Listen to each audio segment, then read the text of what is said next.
I can tell you, a real diva would never do her own makeup. So you don't do it or you do it? I do not do it.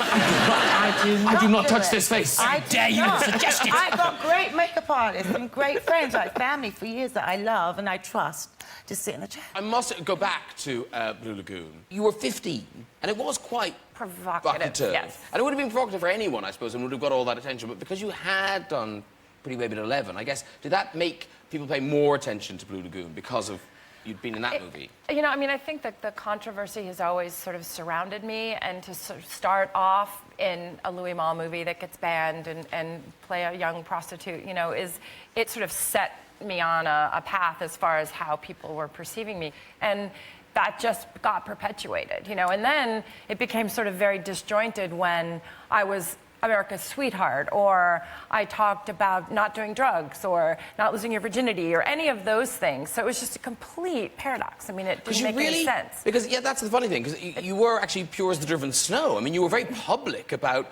being a virgin, and because I've got the... Somebody thought that was a good idea to put in a book. No, that was... and I still have the... Well, I don't still have the book. I now have the book. On my own, which suggests still a virgin. Yeah. On your own. On your own. On your own. You talk about having boyfriends in the book. I know some real hunks. Christopher Atkins, the guy from... Hunks. Hunks. Christopher Atkins, Michael Jackson, John Travolta, Tom Selleck. They're hunks. I had an array. You did have quite... I wouldn't say you had a type. No. No. I went out on a date with George Michael, even. Did you? I couldn't understand why he didn't want to kiss me. I was like, oh, he's being such a gentleman. He's so respectful of me, and, you know, he knows. And I was like, please don't go. But the other thing you share is quite short-lived careers in modelling. Oh, I thought you just said short-lived careers. Wow. I was like, oh.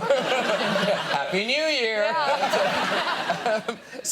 So because you... Now, what was your big break? Was it Vogue, Esquire? I think all of the above. Talk about your modelling. Talk about it. Or was it, in fact... You want me to talk about my modelling? No. I think he's about to talk about my modelling. Yeah, oh my God, because he did... Look at these. Like, it's hard to make a jumper sexy. True that. But Jumper, I think he's managed it.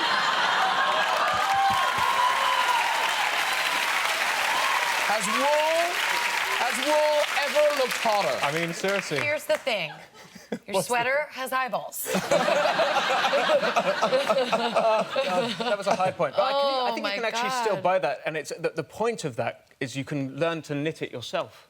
So you guys can take one of those home and knit it yourself. Right, so I can buy the sweater, and then I have to do it myself as well. No, actually, there's a classic thing in here. So, you know, when you want something for Christmas and you say to, like, your mum or your granny, something, oh, I'd really like a really trendy sweat top. I'd like a really nice, trendy, zippy upset top. And then they knit it for you. That's the Christmas nightmare. It is, isn't it? Yeah. But you still do some modelling, don't you? Sporadically and very unsuccessful. Oh, stop it! You do big brands. What I did I did a campaign for Burberry, which was very amazing, and I did it a few years ago, and Mario Testino shot it. Oh. And I remember doing it was when I was just starting out, and in this photograph there was a model and me, an actor, wannabe actor, and a musician. And Mario Testino, who I'd never worked with, who is one of the most extraordinary, brilliant people, but he's just almost, in that moment, he was almost like a sort of parody of himself. So we had to run and jump for the photograph. And he goes, he's literally got the camera there, and he goes, OK, so darling, you supermodel, you rock star, Eddie, you movie star, I'm Mario Testino, and 1, 2, 3, go! I left into the air. These two sort of pros, and me with this... But he gets the photos because they're so natural, ones of sort of shock and minor despair and wonder, I think, at the same time. Because you don't have my pictures. No, I don't, because... I'll tell you why. Yes, tell us why, because it's a really amazing job to get. I was an Abercrombie model. Get in. Abercrombie & Fitch, ladies and gentlemen, yeah. Don't make your hoots. Wait till we get to the story. Preemptive hoots. So my pictures never came out. I did, like, the whole campaign, and the pictures never came out, and I didn't know why, and my agent wrote and asked why, and they literally only responded with the photos. like their whole like idea was like we want real people. So they, you know, they like got, I don't know, we were like on a beach and then they threw us a football and they're like, play football. And all the other models were like playing football like in a pretty way, you know, like, and not me. I was all of the photos. I've got a red face, covered in sweat. My nostrils are flared. I'm like, yeah! Back of a picture. And like at one point, a girl yelled, "Just get her away from me." Cara Delevingne, arguably like one of the most famous faces in the world. No, really? Yes, you're the face of everything. But what I like about you is, so you are out and about, very recognisable, and yet on the red carpet, you like to have fun on the red carpet. Oh yeah. Now, Always. but I wonder, do other people, like, did Queen of Laughter, Naomi Campbell, find this funny at all?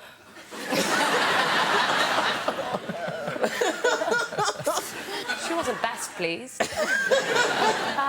But, you know, she can have a laugh about it, hopefully, later. Did she run home and get a 90s mobile phone to come back and throw it to you? I think when she gets a phone out, everyone ducks. Cool. And now this is you, I think, and Sienna Miller.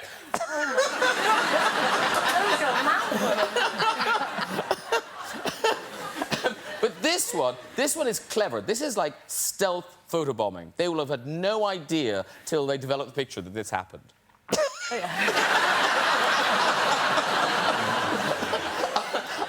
See, you're such a model, you can find the lens.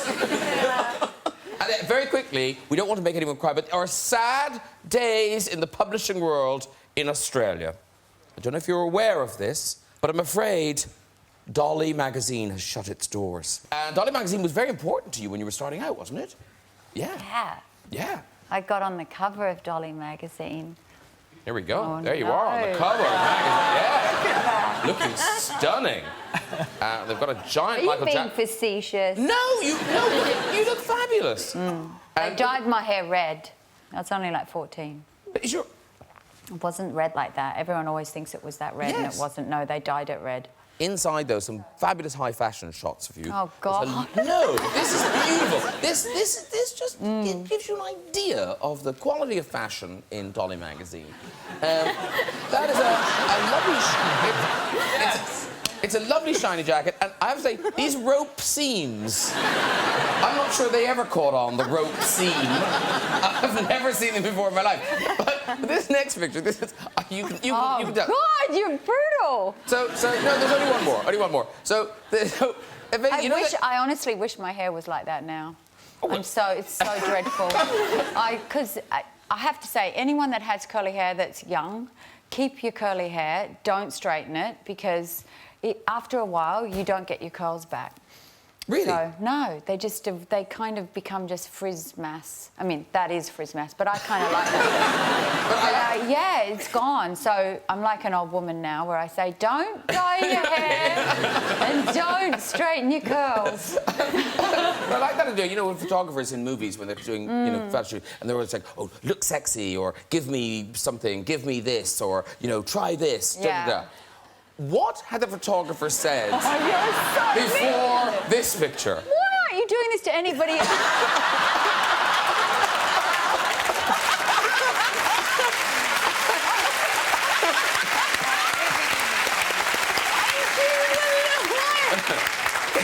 You look great!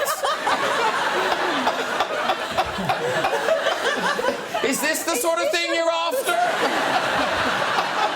We have a genuine, professional, high-end catwalk model on the sofa this evening. Gwendolyn, Chris, you're looking at Peter. It's definitely not me. That was you walked at New York Fashion Week. I did. By the way, you absolutely slayed in this amazing dress. Sexy sea cucumber. That's what that was. Is your face just going, don't fall over, don't fall over, don't fall over? There was... I was on the plane and my friend In was... that? Yes. I was flying the plane in that. That was the plane that took me to New York. I was hated it. receiving messages from the amazing Katie Grand saying, do you want to wear this look to close the show? And I was thinking, I should probably wear something more normal. You know, I should probably try and normalise myself. And then I got there, and I saw the normal option, and then I saw this, and I thought, you can't deny who you are. You're a sexy sea cucumber. Hell yeah! So cool.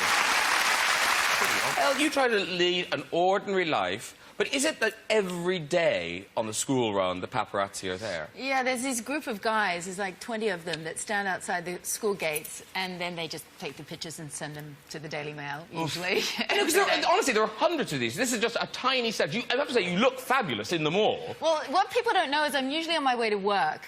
So they always say, why does she dress up for the school run? And it's like, hello, it's 8:30 in the morning and I go to work like everybody else, so...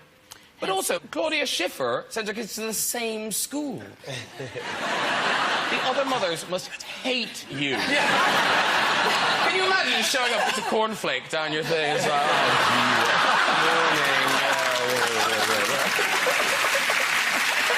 the fashion thing started, you were spotted as a model, is this right? Yes, yes. Okay. I was on the train, yeah. I was on the train and this lovely gentleman stopped me and before I had the big afro and the glasses and I took it off. And he said, do you want to be a model? And I didn't know what fashion was. I didn't know what a fashion magazine was. And I went home to Mum. I said, Mum, they asked me to be a model. And she was like, that industry full of funny people. She was right. Yeah. Well, I think we've got a picture of your modelling career. This is you. Oh, no. This is you in the pages of ID magazine. This is quite a look. Now, there's a lot of models here, but you'd have to travel it down. So we're going. There's a lot of looks here. But we Edward Enfield, everybody. Wow. There you are. That was something. Wow. Oh, wait, are those rocking it. Yeah, chaps. Chaps. It was the fun time. It was but your mother came on shoots. Would your mother have been at that shoot? Yeah. No, not this particular one, but no, she would have fainted. But she came on a few, and it was so nice because you hear stories of models being bullied. And, you know, my mum was in the corner giving you dirty looks, and nobody can give a dirty look like an African mother. Everybody knows in here. So everybody was scared. I was left alone. But now we've established you're incredibly young, but you... You're incredibly old. Oh, yes. That's what I thought we established, really, more than that. But no, because you were 14 when you were discovered. Yeah. And what, you were just walking through the streets of London and somebody... I was in Soho at night with some friends, and a guy who I'm still friends with, who worked at my agency, just kind of ran after us, and the story always gets told I was eating a burger, but I was actually vegetarian. I was just standing outside a burger shop, but and the story still gets told that he chased me down the street, which he didn't really, but I think I was just a little bit kind of I guess. Cautious, like a man comes up to you late at night with a card that says I'm a model agent, and We've all you're been sensibly caught like that, really. I've paid the price a few times. By contrast, Isabella, I mean, you had an extraordinary childhood in that, obviously, Ingrid Bergman, your mother, Yes. Oscar winner, Roberto Rossellini, famous Yes. film director. You grew up with paparazzi and all of that. Yes. But in terms of your working life and modelling things... I started very late. Very late?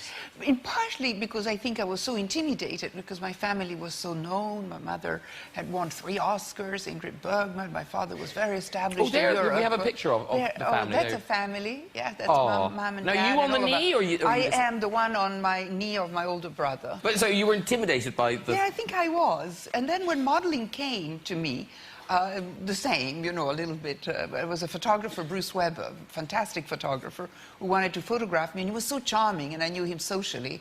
And that became a huge career. And that also, later, that encouraged me to be an actress, because throughout my life I was asked, you want to be like your mom, a movie star or an actress? But I said, no, that would be impossible.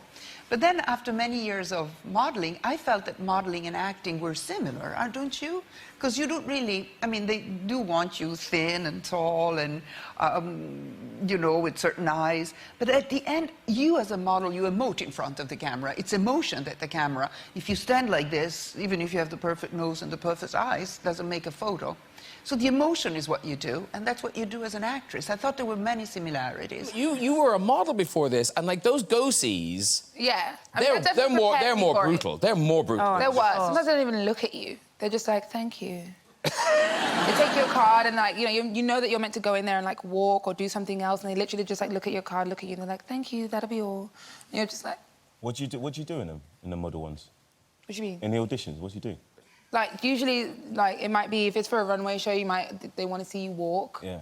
Or if it's for, like, a commercial, then you do, like, something. But generally, or you try on clothes. They fit you, you know, when you go there and then you have to, like, try something on. But, like, you know whether or not they're even interested if you even get to that point. Like, sometimes they literally just look at you, look at your card, and they dismiss you. Yeah. But was it your first go-see, the one when you flew, you hardly even left the airport? That is so bonkers. Tell us about that. Well, I didn't know that. So I had been introduced to Hype Williams, and and so I was coming to LA, and my friend was like, just let him know you're coming, and you want to sit down and have coffee with him, and, you know, try to talk to him. And so I was like, you know, Mr. Williams, like, I'm going to be in LA. I would love to meet you. And he was like, oh, what time do you land? And I was like, oh, you know, 8 o'clock. And he's like, my office is right by the airport. Just come by when you land, and we will chat. So my friend came and picked me up, and we went there, and when I get there, there's, like, all these SUVs outside, and I'm like, OK. And I get in there, and I'm like, there's all these people, and I'm like, I'm looking for Hype Williams. I'm looking for Hype Williams. And then finally, like, Hype Williams comes over to me, and he just looks at me, and he's like, OK, come with me. And we go into the back, and there's, like, a white convertible back there, and 2 guys standing around the white convertible, and it's Kanye and The Dream, and I'm like, what is going on? And he takes me over to this other SUV, and he, like, hands me this thing in tissue paper, and he's like, all right, go in there and try this on, and let me know how it fits. And I'm just like, what is it? Me and my girlfriend are like,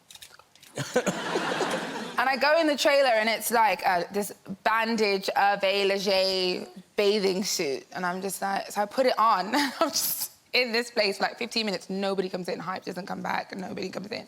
I'm like, what's going on? Then somebody knocks on the door, it's not Hype, and he just looks at me, and he's like, right, and he knocks on the next trailer, and he's like, put Jodie in hair and makeup first, she's going on with Kanye next. And so I had walked into my very first job, which was a music video. It was The Dream featuring Kanye West, and I just remember, like, I'm sitting there, like, me and Kanye are meant to be walking through, like, this tunnel thing, and he's holding my hand, and he just keeps shouting at me, you need to look more scared! And I was like, I'm shitting myself.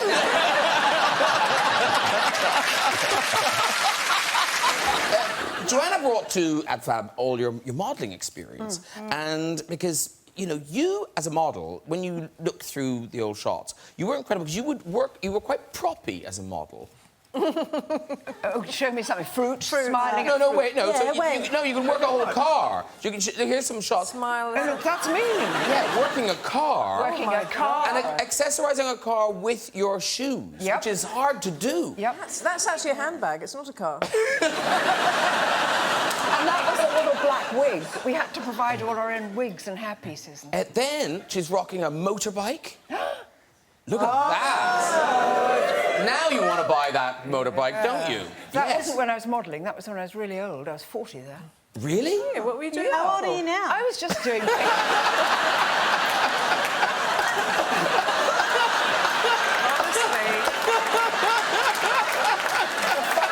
It hasn't been done on the film, Yes, we know where that pineapple might end up. The truth is, that was a picture for something completely different, but that was after I was born. Only modelled from when I was 18 to 21. What the hell was that That was a picture, it was for, funnily enough, it was for something like children in need, and it was for, there's a Valentine's Day things, and the dress was sold in aid, and that was Patrick Litchfield's motorbike. Because when I look at that photo, I think children in need.